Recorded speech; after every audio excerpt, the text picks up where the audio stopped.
আলহামদুলিল্লাহি রাব্বিল আলামিন। আসসালাতু ওয়াসসালামু আলা বৃহত্তর বরিশাল জেলার সংগ্রামী আমির জনাব অধ্যাপক আব্দুল জব্বার জেলা আজকের আমাদের এই প্রোগ্রামের বাংলাদেশের লক্ষ লক্ষ মানুষকে কারারুদ্ধ করা হয়েছে, মিথ্যা মামলা দেওয়া হয়েছে। আপনারা এই বাকরগঞ্জে যারা আছেন তারাও সাক্ষী, এখানে শত শত মানুষ আপনারা জেল খেটেছেন, মিথ্যা মামলা দিয়েছে, লেখাপড়া, ব্যবসা, বাণিজ্য সবকিছু তছনছ করে দিয়েছে জামাত ইসলামী সহ বিরোধী দলের লোকেরা। আমরা ঘরের মধ্যে 2-5 জন লোক একটা বৈঠক করতে পারিনি, অফিসে তো যেতেই পারিনি, ঘুমান্ত মানুষ ধরে নিয়ে মিথ্যা মামলা দিয়েছে। সেই কালো অধ্যায়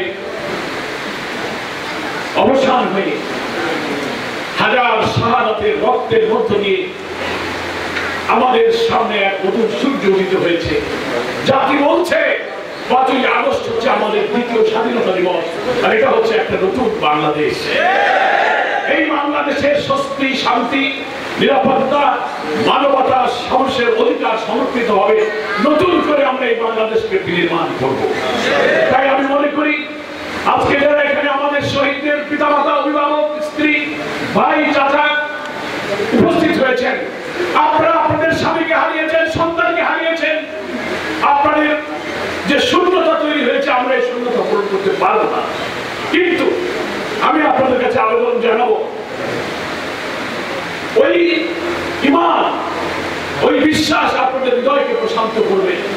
এটা আপনি মনকে বুঝতে দেবেন, কারণ যার স্বামী হারিয়ে যায়, যার সন্তান হারিয়ে যায়, যার ভাই হারিয়ে যায়, কারোর কথায় তার মনে প্রশান্তি আসে না।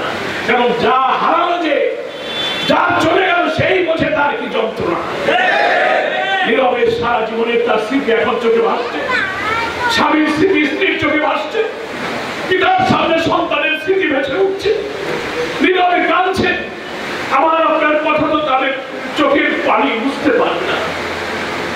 ঢাকা সহ সারা বাংলাদেশে 1000 শহীদদের পরিবারের জামাত ইসলামের আমির সহ আমরা সব নেতৃবৃন্দ বাড়িতে বাড়িতে যাচ্ছি, দেখা করছি। তাদের যে শোক, তাদের যে দুঃখ, গুলিতে কিভাবে ছেলেটা জীবন দিল, ছটফট করলো, মা চিৎকার করে বলছে আমার